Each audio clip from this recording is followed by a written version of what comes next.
Welcome to the conversation on TYT Network. Great guest for you guys. Ryan Grimm, Washington Bureau Chief of The Intercept, TYT contributor. Why am I talking like Chris Matthews? No one knows. All right, let's get started. Ryan, we're going to talk a lot about the progressive moderate wars. In fact, I think it breaks up into 3 different camps, and The Intercept's been covering it. You elicited one of the greatest political quotes of all time. We'll get to all that. But first, breaking news, at least as we are recording this, it looks like Ron Klain's been picked as chief of staff for Joe Biden. I say great news because I have it on some authority that Ron Klain is an open-minded guy and will hear progressives out. What do you hear in Washington and among progressives? Will they be excited by this? Well, yes, I think the ones who are still able to be excited by anything that goes on with the Biden administration will be very excited by this, because you have to, first of all, you have to narrow your demands, or not your demands, but you have to narrow your expectations about what Biden is actually going to do. And so for his chief of staff role, you were looking at Ron Klain or a couple of like austerity loving corporate stooges. Those were basically the 3 choices between him, Bruce Reed, and Steve Ricchetti. Steve Ricchetti, like an actual, basically ongoing lobbyist, and Bruce Reed, who was one of the leading like advocates of austerity throughout the 90s and 2000s. So of those 3, he's far and away the best choice. But even aside from that, just on the merits, he's one of the people in Washington who's known, not as a kind of corporate sellout, and also as somebody who's just actually very good at what he does. And that's something that Alexandria Ocasio-Cortez talked about recently when she was criticizing the DCCC and Democrats broadly for how they fared in the elections. She's like, look, I'm not saying you actually have to embrace everything that I do ideologically. I'm saying what you need is a baseline level of competency to fend off the Republicans. And even that is something that is seen as ideologically hostile. Who is she to tell us how to run a campaign? But Ron Klain is, his friends and enemies alike would say, is just good at organizing things, at leading people, but doing it in a way that actually accomplishes whatever the objective is that's set out, rather than just aggrandizing himself. Because in Washington, you got a lot of people who are elevated as great leaders, but then you dig in deeper and you find out, no, what they're actually really good at is acting like a leader on television, or kind of portraying themselves as you might think a leader would look like in a movie, like a Rahm Emanuel type. You think of what like a tough guy sounds like in a movie. Yeah. Whereas Ron Klain, he's actually good at getting things done, and the best that people can really hope for from a Biden administration is getting things done. And the thing you want done is to get this pandemic taken care of in the best way possible. Because nowhere in the world is dealing with it very well right now. We can look at Europe with envy for a lot of its social democratic policies and its more rational governing strategy. They're struggling hard with this right now. There's a vaccine on the horizon. We need to save as many lives as we can between now and the time that vaccine is actually deployed around the country. And deploying it is its own logistical nightmare. And to know that there could be somebody like Ron Klain who's on top of that, it should be a comforting thought relative to what we have sitting right now in the Oval Office and in the offices outside of it. Right, and he handled this for the Obama administration during Ebola. So he's well-versed in how to deal with epidemics, and obviously handled it 1 billion times better than the Trump administration did.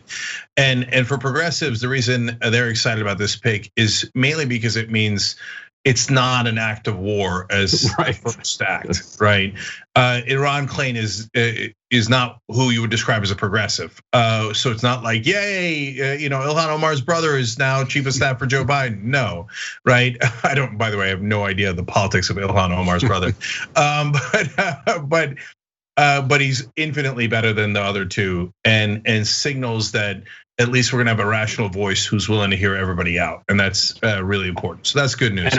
And what people should realize is that there's two good signs in this. One, the knock on Biden is that he can't make a decision.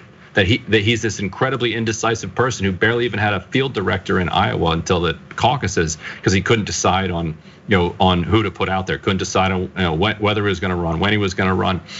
The fact that he made a decision at all, it portends well. But the fact that he forgave Ron Klain for ditching him last time around and going with Hillary Clinton in 2016. Is also bodes well, because Biden is also known a little bit as somebody that holds grudges, and so he overcame kind of two of the things that people hold as knocks against him: his indecisiveness and holding grudges against people. And so that really does bode well if he's actually making decent decisions. Let's turn to what happened with Connor Lamb and Spanberger. Look, I don't think that it's was a coordinated strategy, but I want to ask about that. So is it just instinctual for, and then we'll get to as quickly as we can to the progressive response which came out today. So do we think that it was just instinctual on the part of conservative Democrats that as soon as an election is over and they didn't do well, they immediately point their finger at progressives because they hate taking personal responsibility and it's just in their gut? Or was this the plan all along to throw us under the bus? Oh, come this way, progressives. Yeah, oh yeah, we're gonna work together. And then as soon as the election's over, it's their fault. I think in a significant way, it's instinctual, but in the sense of it being long planned, I think it was they were burying their feelings deep, for a very long time. I think they wanted to say this, much earlier, but they recognized that before the election is an utterly terrible time, to pick an inter-party war. And so in that sense, they waited. Spanberger's in an interesting case, because not only did she win in 2018, she won again in 2020, and I vividly recall back in I guess the early fall of 2018, former TYT producer Eric Byler and I were driving through Virginia with two missions. One was we were going to interview Leslie Coburn and follow her around, and we were going to interview Abigail Spanberger. That was our plan as we went out in Virginia. And these were two candidates that were both trying to unseat Republicans.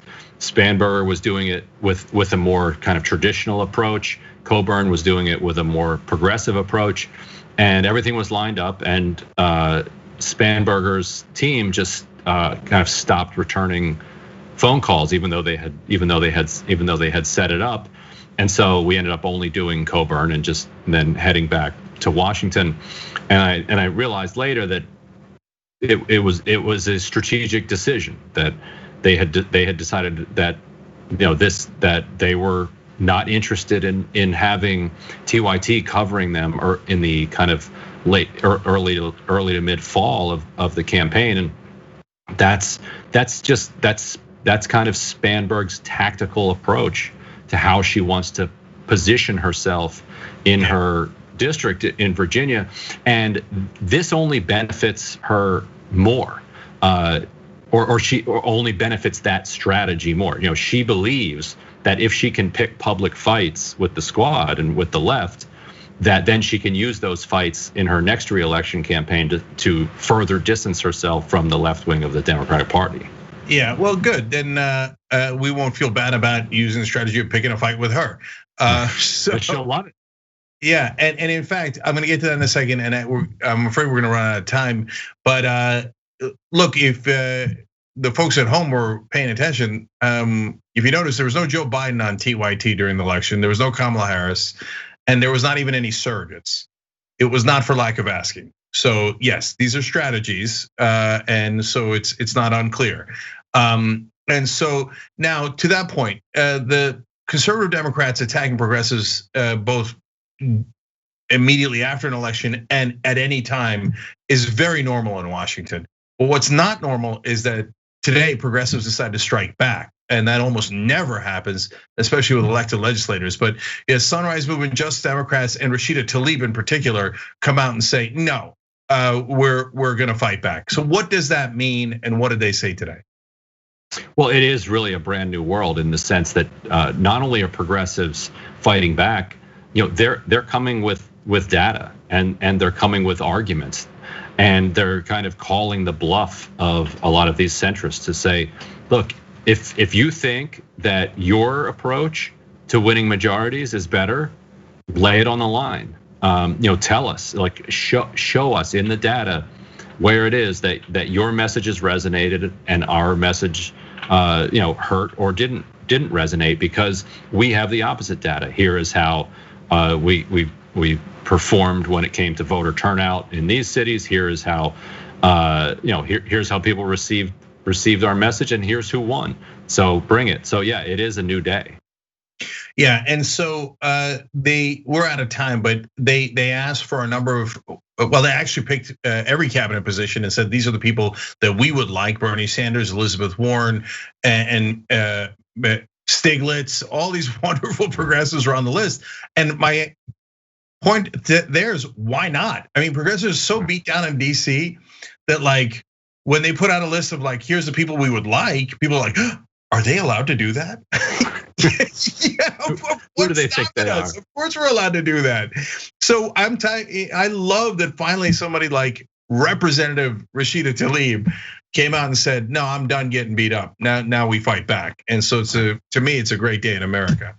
All right, we're out of time, but Ryan, known of course for Washington Bureau Chief of The Intercept, TYT contributor, perhaps infamous for all of that, but now mainly known, claim to fame as the guy who asked the question that led to Ilhan Omar saying Trump effed around and found out. Put it on his tombstone. Right, and by the way, everybody check out the Deconstructed podcast that Ryan Grimm is now hosting for The Intercept. Ryan, thank you, brother, appreciate it.